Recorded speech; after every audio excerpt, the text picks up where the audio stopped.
Sir, America ने Venezuela के राष्ट्रपति निकोलस मादुरो के विमान को जब्त कर लिया है। कहा जा रहा है कि चूंकि मादुरो पुतिन के समर्थक हैं, इसलिए यह कार्रवाई की गई है। इस संदर्भ में सवाल यह है कि क्या मादुरो के बहाने बाइडेन और पुतिन के बीच एक नया संघर्ष शुरू हो गया है? नीरज जी, देखिए, मैं तो नहीं कहूँगा कि पुतिन और बाइडेन के बीच में संघर्ष हुआ है, लेकिन चूंकि फोकस वेनेजुएला पर है, तो देखिए, जब आप वेनेजुएला का नाम लेते हैं तो आपके में दिमाग में पहली जो चीज़ आती है ये आती है कि वेनेजुएला जो देश है उसमें है क्या वहाँ, कि वहाँ नारकोटिक्स है, इन्फ्लेशन है, क्राइम है, वहाँ गैंग वॉरफेयर है, शॉर्टेज ऑफ फूड मेडिसिन है। सबसे पहले ये चीज़ आती है। नारकोटिक्स आप जानते हैं बहुत ज़्यादा वहाँ का है, गैंग्स इसी वजह से काफ़ी हैं, क्राइम्स रेट बहुत ज़्यादा है, इन्फ्लेशन बहुत ज़्यादा है। और इस वेनेजुएला की पॉपुलेशन 2 करोड़ 80 लाख की है। 80 लाख लोग वहाँ से डिस्प्लेस्ड हैं, मतलब वो छोड़ के चले गए हैं देश इसी वजह से, ये गैंग वॉरफेयर से, क्राइम से और इन्फ्लेशन से। मैं सिर्फ इन्फ्लेशन की बात अगर आप कीजिए तो वहाँ पर कहा जा रहा था कि 2019-20 में इन्फ्लेशन 2350% था और अभी की बात कीजिए 23-24 में शायद 186% है उनका इन्फ्लेशन रेट। तो आप समझ सकते हैं कि क्या हालत है। हालांकि कहने वाले कहते हैं कि 2300 से 186% हो गया है 4-5 सालों में, लेकिन बहुत है। तो मतलब अगर हम दर्शकों के लिए साधारण शब्दों की बात करें, समझने की बात करें, तो मतलब एक चाय लगभग 1 लाख रुपए तक की होगी। बिल्कुल सही बात है। मतलब उस हिसाब से देखा जाए तो वही है। तो आप समझ सकते हैं कि फूड की और बाकी चीज़ों की कितनी शॉर्टेज है यहाँ लोगों का, इसीलिए लोग भाग रहे हैं वहाँ से। ये वेनेजुएला की लोकेशन दर्शक तो जानते ही होंगे कि उस वहाँ से जो बेसिक है मेक्सिको लोग जाते हैं, कोलंबिया जाते हैं, और अमेरिका में भी जाते हैं शरण लेने के लिए। तो ये जो है एक मुख्य मुद्दा है, अमेरिका के लिए भी ये बहुत बड़ा मुद्दा है। गन कल्चर बहुत है यहाँ और गैंग्स हैं तो नेचुरली मुश्किल है वहाँ, और ये वहाँ भी इन्फ्लुएंस करते हैं जा करके। लेकिन जो सबसे बड़ी चीज़ है वेनेजुएला की, उसके पास ऑयल रिजर्व बहुत ज़्यादा है। ऑयल का पैसा भी था, ऑयल रिजर्व भी है, और इसीलिए गैंग वॉरफेयर वहाँ इतनी ज़्यादा काफ़ी कुछ हुआ। और रूस और चीन के करीब है, ईरान के करीब भी है। तो ये जो चीज़ है ये अमेरिका से इसके साथ, इसी वजह से अमेरिका की नज़र इस पर है। बहुत दूर नहीं जाएंगे, देखिए जुलाई में इलेक्शन हुआ वहाँ पर। मादुरो जो को अभी प्रेसिडेंट हैं वो करीब 20 साल से हैं। रूस की और चीन की छत्रछाया में चलते आ रहे हैं। 2019 इलेक्शन में भी ये हुआ था कि गलत इलेक्शन थे, वो नहीं थे, लेकिन वो चलते आए। 2024 में भी यही हुआ। कहा जा रहा था जो इलेक्शन से पहले की जो भी पॉल सर्वेज थी उसमें इनके जो प्रतिद्वंदी थे वो बहुत आगे थे, ये बहुत पीछे थे। लेकिन इलेक्शन के बाद भी लोगों ने कहा कि बूथ्स वाइज जो वोटिंग है उसमें वो बहुत आगे थे प्रतिद्वंदी इनके। लेकिन सडनली रात में इलेक्शन कमीशन ने बोला 51% पा गए और इसलिए जो है जीत गए। वहाँ 50% का मिनिमम है, इनको 51 दे करके, और एक तरह से कहा जा रहा है कि जिता दिया गया। और इसके खिलाफ बहुत प्रदर्शन हुए वहाँ, अभी भी हो रहे हैं। और अमेरिका और बहुत देशों ने इसको वैध नहीं माना। उन्होंने कहा कि नहीं, दोबारा आप या तो इलेक्शन कीजिए या इलेक्शन कमीशन को कि बूथ वाइज जो है आप जहाँ जहाँ वोटिंग हुई है बूथ वाइज आप वोटिंग चेक कीजिए दोबारा। इंडिपेंडेंट ऑब्जर्वर जो थे उन्होंने बोला कि बहुत रिगिंग है, इलेक्शन ठीक नहीं है। लेकिन मदुरो नहीं माने और पुतिन ने एंडोर्स कर दिया। उन्होंने कहा कि बधाई दे दी। उन्होंने यहाँ तक कहा कि आप विजिट कर सकते हैं रूस को। तो इनका संबंध अगर देखा जाए तो उस लेवल का उस हिसाब से है इनका। दूसरा, जहाँ तक अमेरिका का सवाल है, अमेरिका ने पहले से इनके ऊपर सैंक्शंस लगाए हुए हैं और बेसिकली ह्यूमैनिटेरियन वो जो इनके यहाँ मानवाधिकार की जो उल्लंघन है और ये जो नारकोटिक्स और ये ग्रुप स्मगलिंग है उसको लेकर के प्रोडक्शन और बाकी चीज़ें, जिससे कि उनको बहुत नुकसान हो रहा है वहाँ पर। जैसे मैंने कहा 80 लाख लोग सोच लीजिए कि उसी इलाके में 3-4 इसमें इंक्लूडिंग अमेरिका में हैं। तो ये लेकर के उसने ऑलरेडी सैंक्शंस डाले थे और उनको फ़र्क पड़ रहा था उनसे। बीच में ट्रंप ने काफ़ी ज़्यादा डाले थे 2019 में। उसके बाद जो बाइडेन ने आके थोड़ा रिलैक्स किया था, लेकिन अब दोबारा उन्होंने सैंक्शंस डाल दिया है, खास करके ऑयल एक्सपोर्ट्स पर। तो उस वजह से जो है प्रॉब्लम हुई है। और इलेक्शन चूंकि बहुत ज़्यादा नकारात्मक प्रतिक्रिया इनको मिली, पूरा यूरोप, नाटो के कंट्रीज, यूरोप के जो है वेस्ट के कंट्रीज ने सब ने नकार दिया इनके इलेक्शंस को। लेकिन ये अभी भी चल रहे हैं, प्रोटेस्ट हैं, तभी इनको फ़र्क नहीं पड़ रहा है, क्योंकि इनको अपना है ही है इसको, और रूस और चीन का सपोर्ट है जी। लेकिन इकॉनमी पर तो नुकसान हो रहा है, काफ़ी हो रहा है। अब जैसे हमने कहा कि देखिए 186% बढ़ चुका है इन्फ्लेशन, तो आम जनता को तो बहुत तकलीफ है जी। और इसी वजह से लोग जो है बाहर भागते जा रहे हैं, निकलते जा रहे हैं वहाँ से। और जो अमेरिका तो अपने आप को हमेशा कहता है कि भाई वो चैम्पियन ऑफ डेमोक्रेसी है, जहाँ भी डेमोक्रेसी होनी चाहिए जी। हालांकि अब जो हमारे जैसे डेमोक्रेटिक देश के ऊपर भी कई बार वो कुछ न कुछ बोल देता है जी।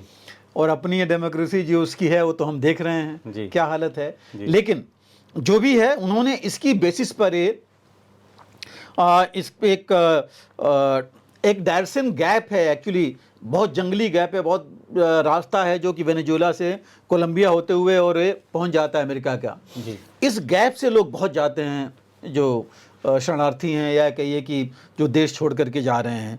तो ये एक उनके पीछे करीब 100 किलोमीटर का, 96 किलोमीटर का है जिसके थ्रू निकलते हैं लोग बाहर। तो काफ़ी लोग देश से बाहर जा रहे हैं जी। तो ये एक गलत चीज़ तो है कि ये देश में ऐसे नहीं होना चाहिए कि आपकी अगर आप लीजिए 2,80,000 में से तकरीबन 30% पॉपुलेशन तो बाहर ही निकल गई है जी।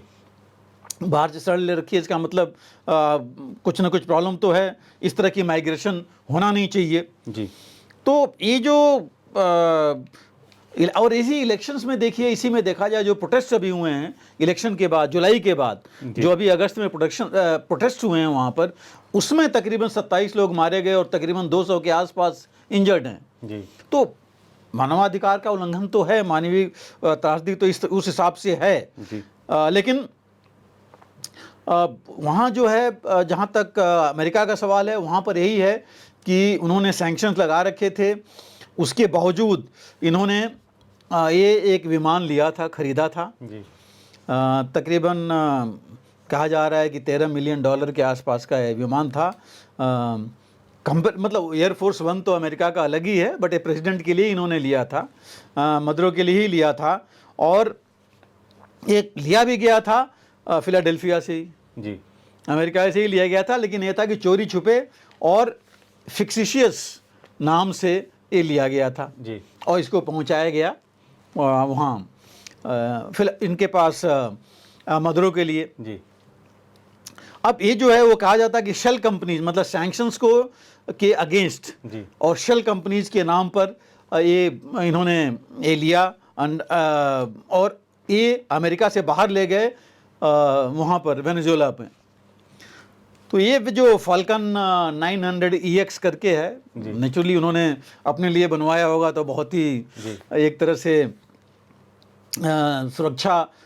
सुरक्षित होगा और आरामदेह होगा। इसको जो है डोमिनियन रिपब्लिक में ये गया था, ये नहीं थे उसमें, विमान गया था जहाँ पर इन्होंने, अमेरिका ने सीज किया उसको और उसको ये वापस ले आए हैं 3 तारीख को फिलाडेल्फिया में ही ये विमान आया है। जी। और अब ये अपने यहाँ देखेंगे कि कैसे क्या हुआ, कैसे विमान वहाँ गया। तो ताजुब की बात तो ये है कि अमेरिका में ही विमान बना, वहीं से वेनेजुएला पहुँच गया, उसी को ये सीज करके वापस ला रहे हैं और बीच में नहीं पता लगा। तो ये कि भी थोड़ी ताजुब की बात तो है। लेकिन और गया ये कोई बहुत वो नहीं था। 2 तारीख को खैर वहाँ गया था कैरिबियन में, मॉनिटर तो ये करते ही होंगे कि वहाँ पर गया, कैरिबियन में गया, तो वहाँ से तो खैर इनकी ही पहुँच है जहाँ से ये ले सकते हैं। लेकिन अपने ही देश में रह के हुआ और गया तो इनको नहीं पता लगा, तो थोड़ी ताजुब की बात तो लगती है कि कैसे हुआ। और तकरीबन 2022-23 में ख़रीदा गया था, बहुत पुराना नहीं है।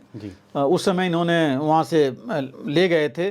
और लेकिन पूरा एम में है प्रेशर डालने के लिए। इनफैक्ट अमेरिका ने इलेक्शन के बाद ही बोला था कि ये गलत इलेक्शन है, मदुरो को नहीं बनना चाहिए राष्ट्रपति, दे शुड स्टेप डाउन, की छोड़ दें लेकिन मद्रो छोड़ने वाले नहीं हैं अपने 5वें कार्यकाल में अगर वो पहुंच रहे हैं।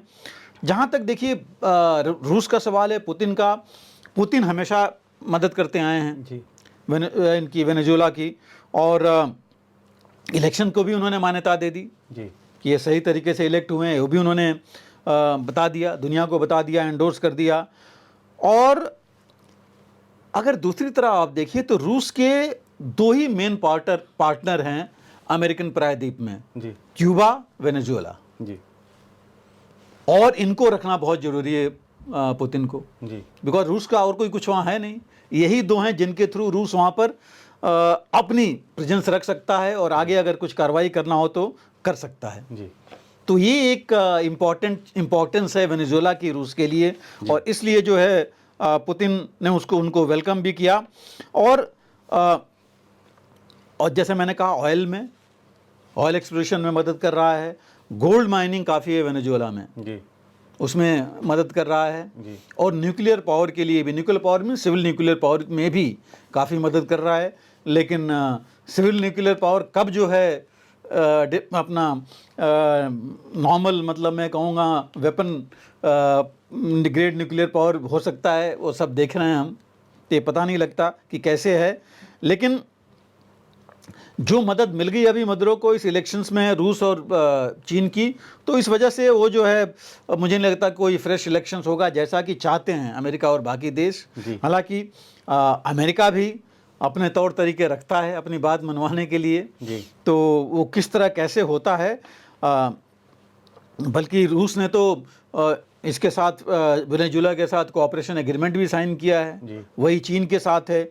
ईरान भी देखिए, ईरान भी वेनेजुएला के साथ रहता है, उनसे आपस में इनकी बातचीत होती रहती है। तो जहाँ तक मुझे ये नहीं लगता कि डायरेक्ट कन्फ्रंटेशन कुछ जो बाइडेन और पुतिन का होगा, लेकिन पर्दे के पीछे तो है ही। जैसे हमने कहा कि इम्पोर्टेंस वेनेजुएला की रूस के लिए है और रूस को भी वेनेजुएला की है। अमेरिका को वेनेजुएला की इम्पोर्टेंस नहीं है, लेकिन अमेरिका को सबसे बड़ी जो थ्रेट है वो है इन 3 देशों का, रूस, चीन और ईरान का जो है मौजूदगी या कोऑपरेशन इनके साथ रहे। और अगर वो आगे बढ़ता है तो ये चीज़ जो है बहुत नुकसानदेह होगी, क्योंकि अमेरिका को फिर वहाँ अपनी रिसोर्सेज अपने देखनी, अपनी ताकत वहाँ लगानी पड़ेगी, और वो हमेशा के लिए कुछ ना कुछ ये लोग वहाँ से कर सकते हैं। नारकोटिक्स और बाकी चीज़ें हैं अमेरिका में, आप देखिए कितने दिनों से ही चल रहा है नारकोटिक्स का, बहुत मुश्किल हो गया वहाँ। बहुत है, कोलंबिया से लेके यहाँ तक से ये उनके यहाँ जा रहा है, मैक्सिको से जा रहा है। एक बड़ी एक क्राइसिस बन गया है अमेरिका में, तो वो भी उनके लिए एक बहुत बड़ा थ्रेट है जो उन्होंने देखना है। तो इस वजह से जो है कंसर्न्स हैं वहाँ, लेकिन डायरेक्ट मुझे नहीं लगता कि कोई ऐसी चीज़ होगी कि वेनेजुएला को अमेरिका पुतिन के साथ कन्फ्रंटेशन में आके कुछ कर पाए। मिल के कर दे बात अलग है, लेकिन पुतिन और उनके साथ विरोध में आकर के मुझे नहीं लगता। फिर तो पुतिन चाहेंगे वेनेजुएला में अपनी प्रेजेंस रखना और उसको और मजबूत करना मिलिटरली, कि एक थ्रेट बना रहे अमेरिका के लिए। तो ये एक चीज़ जरूर चाहेंगे पुतिन। और उन्होंने ऑलरेडी, जैसे मैंने कहा कि उन्होंने मदुरो को अभी इलेक्शन के बाद उन्होंने बोला कि रूस की धरती में आपका स्वागत है, तो वो बुला के वहाँ अगर एग्रीमेंट करेंगे तो ये जरूर एक मुश्किल सिचुएशन बन सकती है। और जैसे मैंने कहा दूसरे तरफ से अगर देखें तो अमेरिका और रूस के बीच में जरूर एक कन्फ्रंटेशन वाली बात हो सकती है। जी बिल्कुल सर। और कार्यक्रम का अंत करें सर, उससे पहले मैंने देखा अभी कि सोशल मीडिया पर कि इंडियन एयरफोर्स की एक कॉमिक सीरीज़ आई है सर, और इसमें मैं ये जानना चाह रहा था कि इसका एक तो उद्देश्य क्या है, दूसरा अगर हम इन कॉमिक सीरीज़ों के माध्यम से जागरूकता अभियान, हमारी जो टीनेजर्स हैं या जो और ऐसे जो बच्चे हैं जो दिन भर मोबाइल पर लगे रहते हैं, वो रील्स देखते रहते हैं, बाकी सब चीज़ें देखते रहते हैं, तो क्या ऐसे अभियानों के जरिए, ऐसे कॉमिक सीरीज़ों के जरिए हमारे जो सैन्य शूरवीर हैं, हमारे जो रक्षा सुरक्षा बल के जो ऐसे योद्धा हैं, उनकी कहानी बताई जानी चाहिए ताकि उनका ध्यान थोड़ा सा सही जगह पर लगे?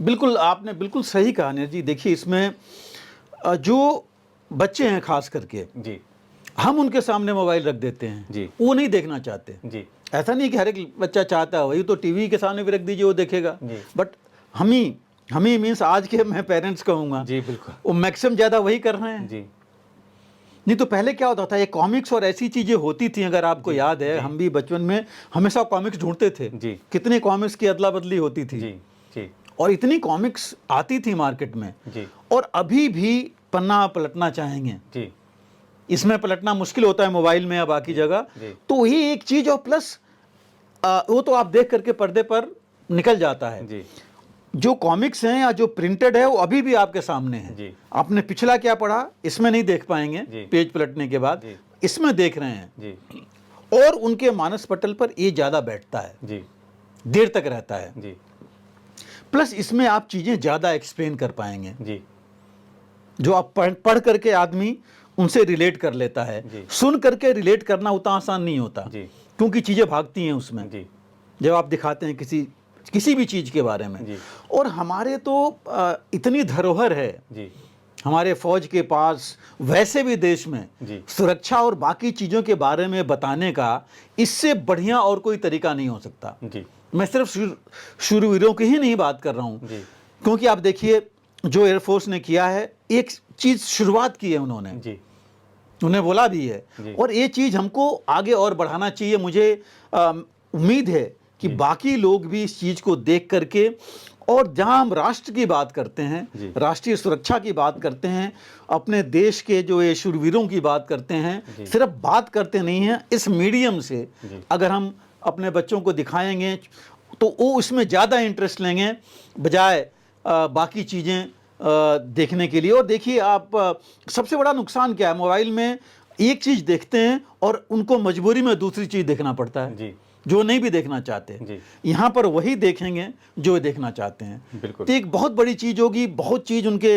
अच्छा संदेश उनके दिमाग में जाएगा, हमारे देश में जाएगा, और हमारे देश के लिए एक बहुत ही अच्छी ये पहल है, और बहुत ज़्यादा हमें आगे ले जाएगी, बहुत फ़र्क पड़ेगा इससे। जी बिल्कुल सर।